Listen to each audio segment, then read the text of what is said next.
So today I'm going to make another attempt at the sourdough recipe using the dry starter.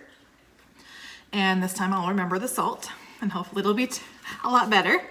So what I'm going to do is create what's called the leaven from the sourdough starter. So again, I'm using the dry starter method. So here it is. You can see that there.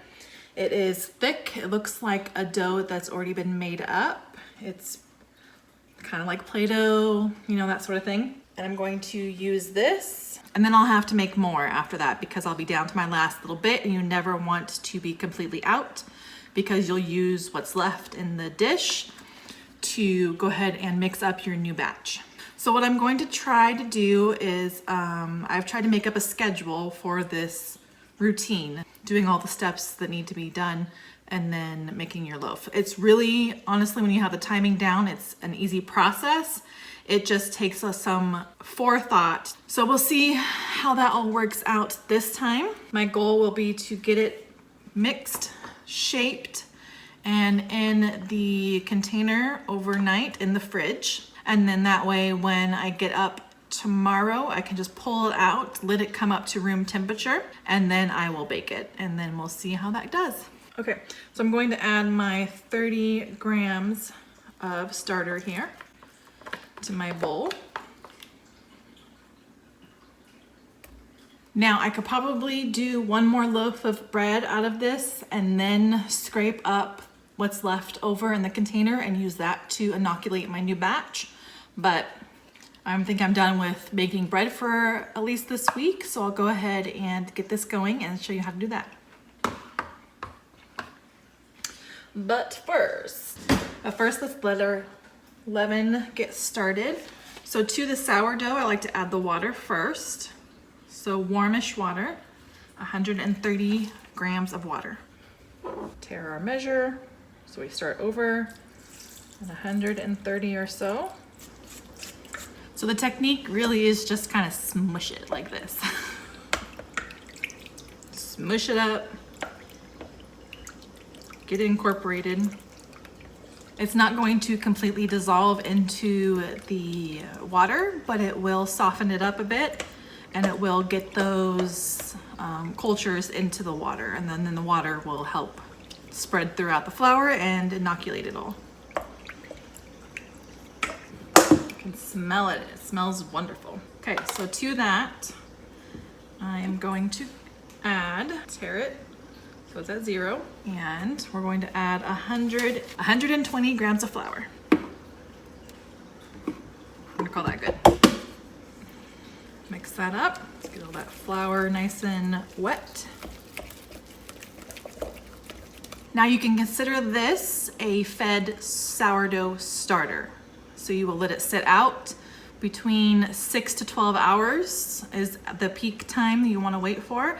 And at that time you have fed sourdough starter, and you can use that in your recipes. Whatever recipe you're looking for, that's how we can convert the dry, solid starter into a wet, fed, and ready starter. So all we simply do is leave this out covered so it doesn't dry out on the counter for, like I said, 6 to 12 hours. So I will come back tonight around dinner time and mix up a loaf of bread.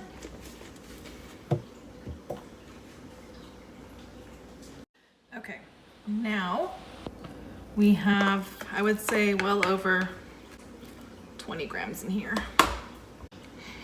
Smells soury. Yeah, so I could probably do another loaf of bread, which I just might try. Okay, so now I'm going to refresh my starter that I keep for future batches of bread. So here is a new container. You can see that. It's not necessary every time, but it keeps things nice and clean. And so I want to make sure I have 20 grams of starter. There we go. And to that 20 grams of starter, I'm going to add 50 grams of water.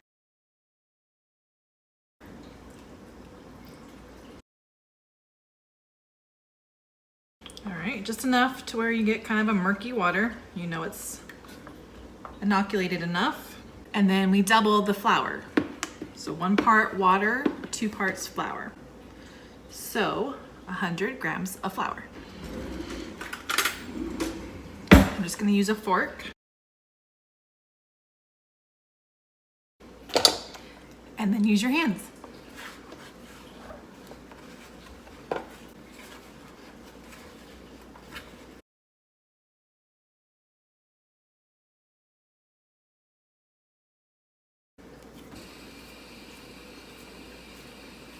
So the nice thing about this is, as you can see, it is not a giant bubbly cauldron of starter.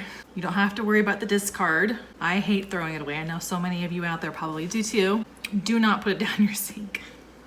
Whatever you do. All right, as you can see, that is a beautiful lump of dough. So I'm just going to go ahead and stick it in here and cover it up so it doesn't dry out. And it too will go on the counter and rest for about 12 hours or so. Basically until I go to bed tonight, I'll put it in the fridge. And that means I have 1 more batch of dough that I can make up. Isn't that exciting? Just curious as to how much this is gonna be. It'll be just about 30. So I have a little bit left in the container. So what I'm going to do is pour the water in this old container that I used. Get some of that starter up. 130 grams of water. So it's all together, that should be 160 grams in here. Mix that together. And then add again our 130 grams of flour.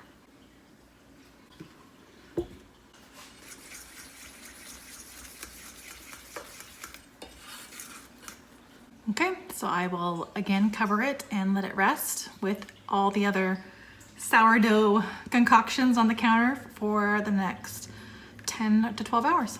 Okay, a little behind the scenes. Yep, time to clean up. So I made sourdough bread in probably the last video or so, and I forgot the salt. It is not great. So what I'm going to do, instead of wasting all of that effort and time and to just throw it away, I'm going to repurpose it and turn it into probably croutons, and if those don't turn out well, breadcrumbs. So either way they'll be used, it just not quite in the sense that I meant for them to be used.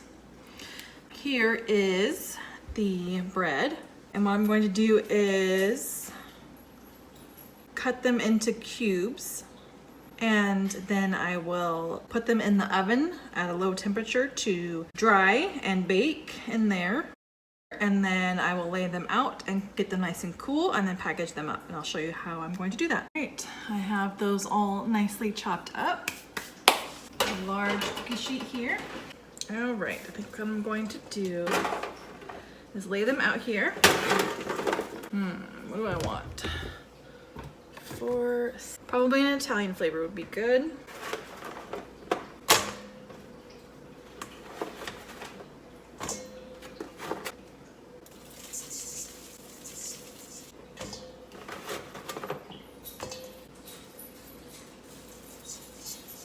Let's definitely do some salt because there wasn't any. You can't laugh at yourself. What's the point, right? All right, some onion, some garlic, some Italian,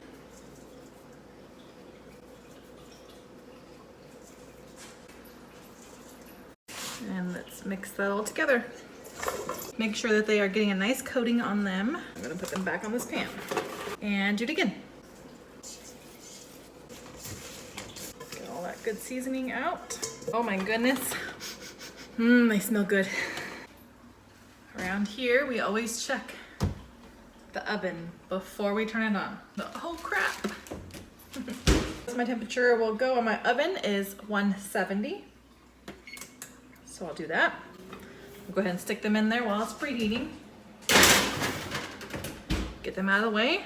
I'm going to clean up and then we'll start with the next project. So the first step was to skim the broth, and I'm happy with the amount of fat that I was able to get off of there. I'm going to take a funnel and a jar and ladle it into the jar.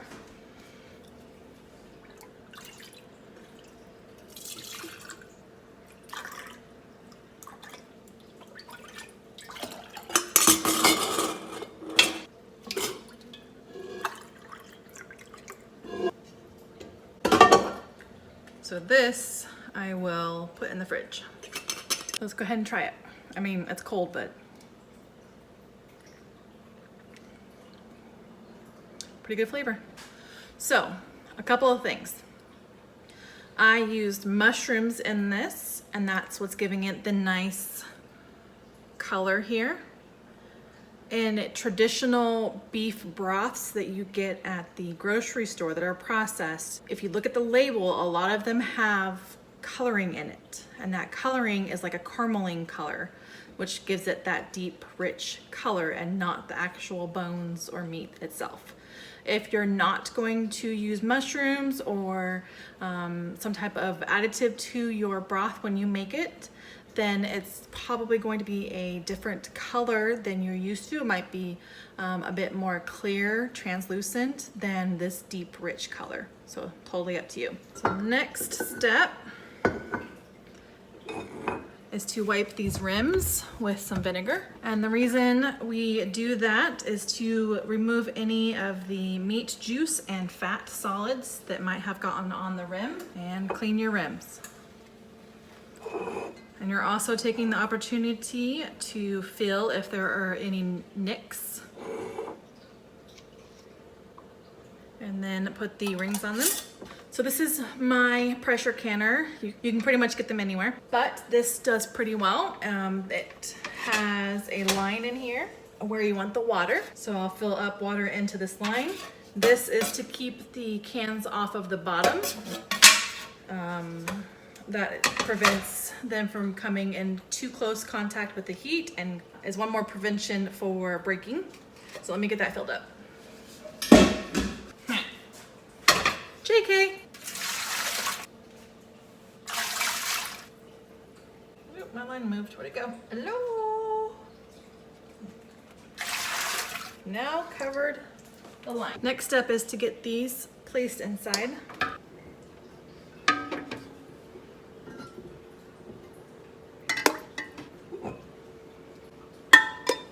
Lid comes with a gasket in this version, so just make sure that's in place. Make sure you can see daylight, your vent's not clogged up. We have two lines, V and the V. Close it nice and snug. So I'll go ahead and turn that on to about medium heat to start, and then we'll kind of adjust as we go. The reason I'm starting with cold water is because the broth was in the fridge. When you put broth in the fridge, it will help the fat solidify, and then you can scoop it off easier. And so I did that, and therefore my broth is cold. I didn't feel like warming it up and then warming everything else up as well.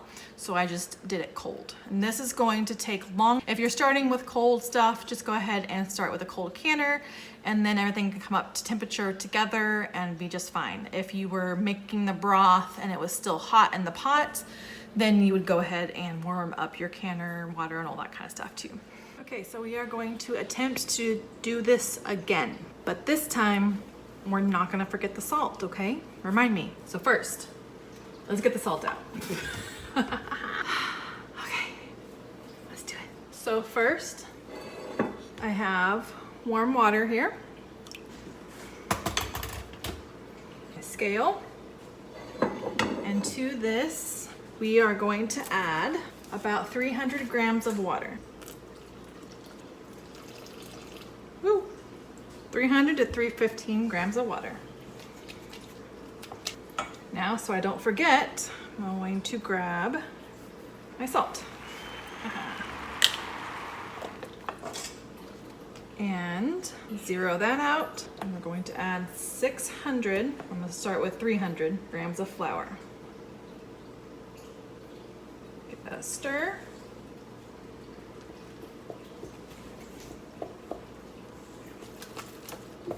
And then zero it out again.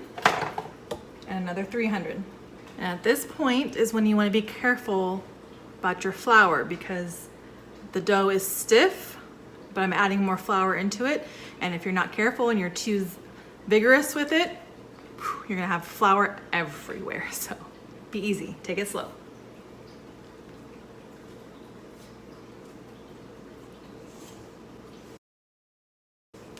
See, just like that. All right, going to switch over to my hands now.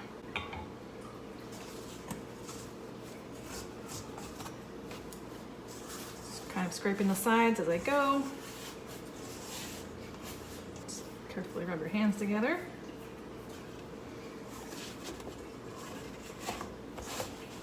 Make sure everything is well incorporated. Nothing's left at the bottom of the bowl.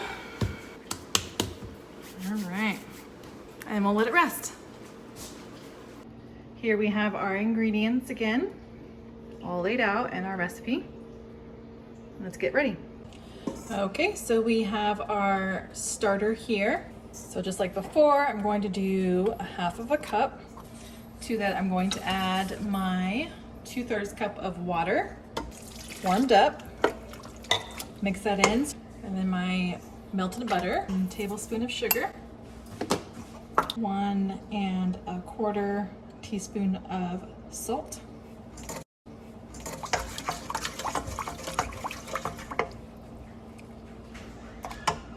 1 egg, 2½ teaspoons of yeast, and 3 cups of flour.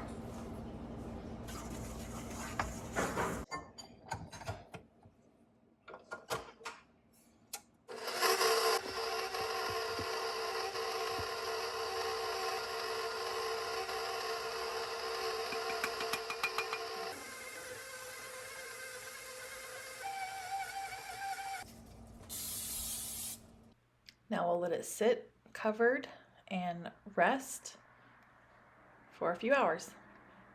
You can see here the croutons are soft but tasty. So it needs a little more time in the oven. So good. Okay, back to the canner. I don't know if you can see that. I think you can. It is venting continuously. So we are going to set our kitchen timer to vent for 10 minutes. And now we wait for it to get up to 11 pounds of pressure.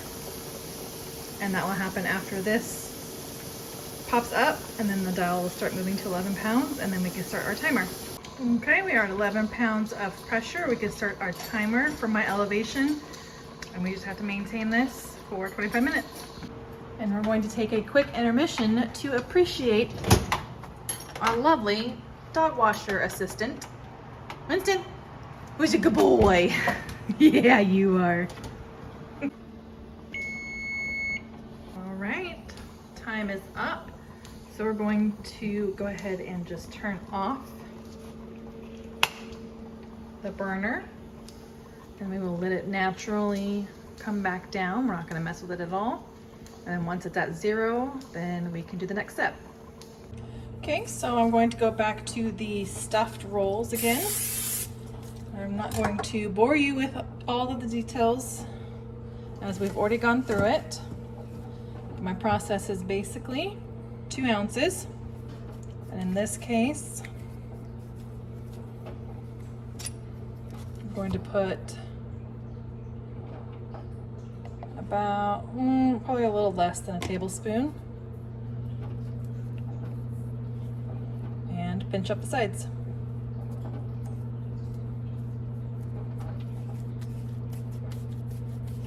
Give it a little shape and stick it in the pan.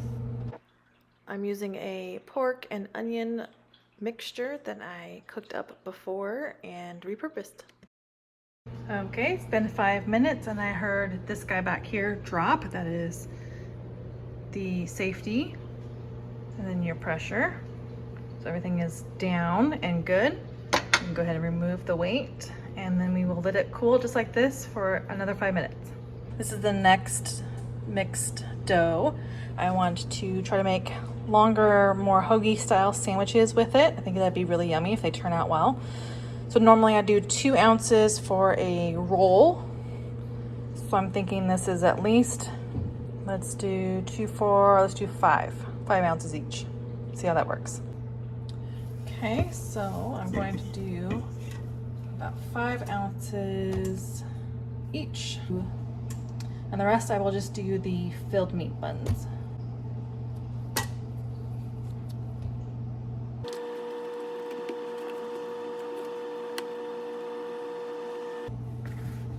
And then I'm not sure about these because they do have the holes on the bottom, just how this is gonna form. Go ahead and take these croutons out of the oven first. All right, let's check out these beautiful croutons. Nice and crunchy. Ow. Very yummy.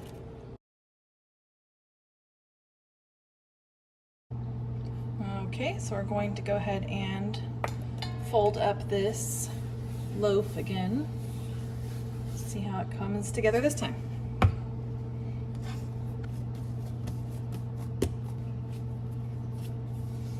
I can definitely feel some nice air bubbles in there.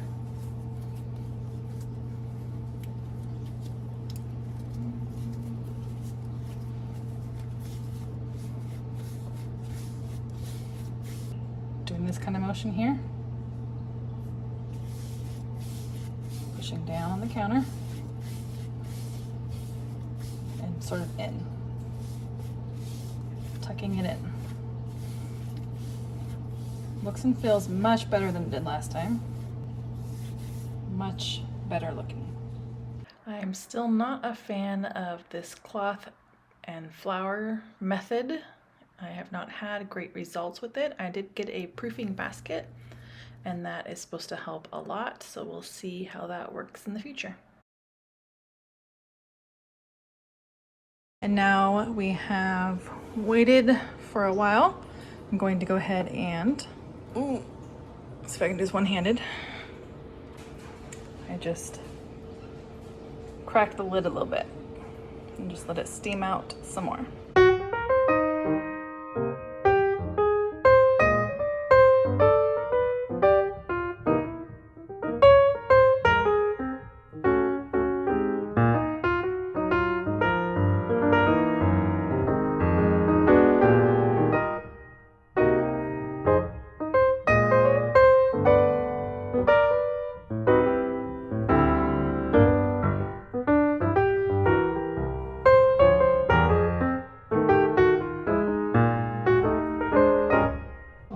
We've got some beautiful meat-filled rolls here, and some sandwich rolls. I probably didn't need to give them belly buttons, but hey, whatever. And we got 4 quarts altogether of delicious, beautiful beef bone broth. We took our failed sourdough bread and turned it into some delicious sourdough croutons. And we have our next dry sourdough starter ready and bubbly and ready to go into the fridge until it is needed again. All right, the next day I wanted to show you the progress. These are the buns I made, and I'm going to make a sandwich with it, and it turned out delicious, and then we'll see how this bread goes. Okay, well, damn. It's definitely overproofed. So overproofing just means that it's pretty much hit its max and is going to start deflating soon, and it needs to be used and cooked right away. And that also means that it's very delicate, so it's not going to hold up to movement and pulling on it as much as it might otherwise. I took it out at, I would say, 8 o'clock that morning to let it start warming up. And I had planned on making it much sooner. However, I was out doing errands and the mom thing and all that, and so I ended up getting home later than I had planned. And so it overproofed. That's part of life though, it happens. We just roll with it and make the best that you can. And you can see the weird shape, that's due to it deflating so much. All right, so it's not the prettiest loaf I've ever made. It smells great. I'm sure it's gonna taste delicious. The crown looks pretty nice considering it was overproofed. I just gotta figure out that timing though.